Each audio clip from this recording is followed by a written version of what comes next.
Start. विद्या मंदिर पारेवाडी साहित्य सादर करत आहे इयत्ता चौथीच्या पाठ्यपुस्तकातील कवितेवर आधारित एक नाटिका. नाटिकेचं नाव आहे धरतीची आम्ही लेकरं, धरतीची आम्ही लेकरं. प्रसंग बनो. धरतीची आम्ही लेकरं, भाग्यवान धरतीची आम्ही लेकरं, भाग्यवान धरतीची आम्ही लेकरं. कोण भाग्यवान? आपल्या नशिबात थोडं सुधीक भाग्य नाही. कशाला काय करायलाय? अरे रामा, काय झालं त्याची दया? अगं आई, चिडू नको तर काय करू? आधी गव्हाने हत्तीनं शेताची वाट लावली आणि आता हातातोंडाला आलेलं सोन्यासारखं पीक पावसानं पार भुरसपाट झालंय. समद पाण्यात तरंगलंया. हे घ्या पाणी आणि थंड. एवढा त्रास नको होणार का? बाबा, शांत व्हा. आपल्याला नेहमी म्हणायचे, शेतकरी हा जगाचा राजा असतो. तो कधीच हार मानत नाही. आपण तर धरतीची लेकरं आहोत ना. मग ही धरती आई आपल्याला कशी उपाशी ठेवेल? अरे पुढा कसला काय? त्याला ज्वारी खाल्ली. डोळे देख संगती वांगल्या. आता पोटाला काहीच घ्यायचं. दोघांनी चालत चिठ्ठी आपलं घटके गाडी जमून बांधतीया. अन अचानक आलेल्या वादळात कोसळून पडल्यावर लगेच बांधतीया. आपण तर हाडामाताचं पाय काढून कसं चालत? ए माईक माईक माईक घे माईक घे. ए माईक जवळ घेऊन बोल. बाई सुनबाई वाळूला ठेव.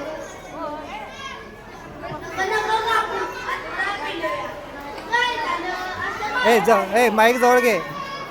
अरे आपल्या शेताचं बघतोय नवं कसं झालंय ते. आता आपण आणि पोरं बाळांनी खायचं तरी काय?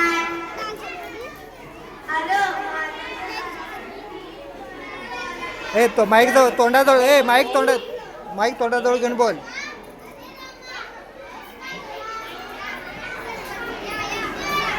नाही आता बसायला वेळ नाही. अरे बाळू, तू पण इथेच आहेस? बस झालं. अरे उद्या शेताचा पंचनामा होणार, तेव्हा तुम्ही शेतावर या. पंचनामा कसला करतात? पंचनामा नुसता दिखावा. सरकार पानं पुसतंय शेतकऱ्याच्या तोंडाला. निवडणूक आल्या की आम्ही तेवढं गोळ करीत दिसतोया. तुला काय बोलायचं आजी? असंच चालायचं. रामा या उद्या. प्रसंग दुसरा.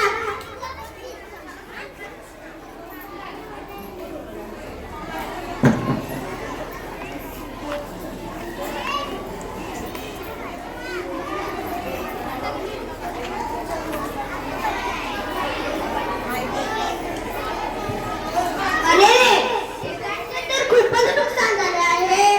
तर समद्यांची हीच अवस्था आहे बघा.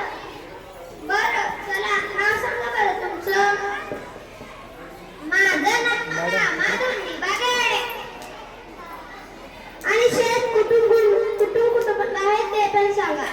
माझं शेत शिला तर या बांधापासून त्या आंब्याच्या बांधापर्यंत आहे.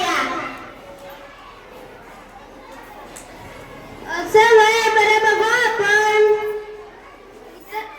इथं सही करा बघू. म्या सही कसली करतोय? माझा अंगठाच घ्या. अंगठा तुम्ही शिकला नाही वाटतंय. अहो आता सध्या सर्वत्र निदर्शनासाठी नवसाक्षरता अभियान सुरू आहे. तुमच्या शाळेत गुरुजी आले नाहीत का तुमच्याकडे? वय साहेब आलता, पण कामातनं सवड कोणाला होत्या म्हणून मॅच मागं पुढं केलं. अरे रामा, शिक्षकांना का आधीच थोडे काम आहेत? कार्य करत नाही.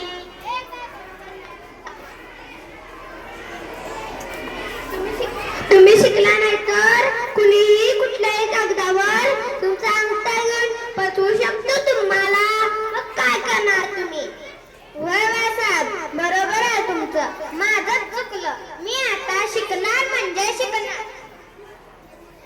प्रसंग तिसरा.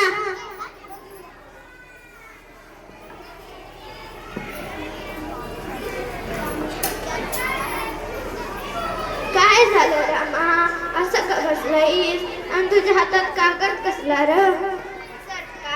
सरकारनं केलेली चेष्टा आहे बघी. काय व्हायचं एवढ्याच्या मदतीनं? सरकारनं नुसता खेळ म्हणलाय आणि या निसर्गानं देखील आता दात तरी कोणाकडे मागायची? अरे का घ्यायची कोणी तुमची दात अन का द्यायची या निसर्गानं तुमची साथ? काय केलं असा निसर्गासाठी? त्यानं दिलेल्या धान्याचा वांगाळ वापरच केला का तुम्ही? हाय का आता येळ नाही काय नाही, दोघं पाऊस पडता तो काय आम्ही पाडता वय? असं काय डोकं फिरल्यागत बोलते आहे?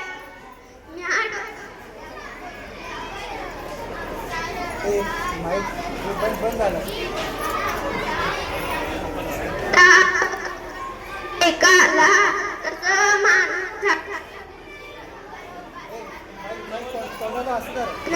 नदीत जायचं म्हटलं तरी बी गाडी लागती या. 2 पावलं चलायला येत नाही. जनावर तर त्या ढालब्यानं फटाकड्या बिगर होईत. हाय आया मग जगाबरोबर चालायचं नाही असं म्हणतेस वय तू? म्हणजे काय करायचं र? सुंदर नेटक्या निसर्गाचा कचरा करायचा म्हणतोस. तुम्ही त्याचं चक्र बिघडवल्यावर तुमचं बी चक्र बिघडवल्याशिवाय राहणार हाय वर? अजून बी येड गेलेली नाही. माणसानं डोळं उघडलं तर निसर्ग बी भरभरून द्यायला तयार आहे. मग माणसावर अशी रडत बसायची येणार नाही. वय आय बरोबर आहे तुझं. आम्हा माणसांचं चुकतोया म्हणून निसर्ग बी कपतोया, म्हणून निसर्ग बी कपतोया, म्हणून मी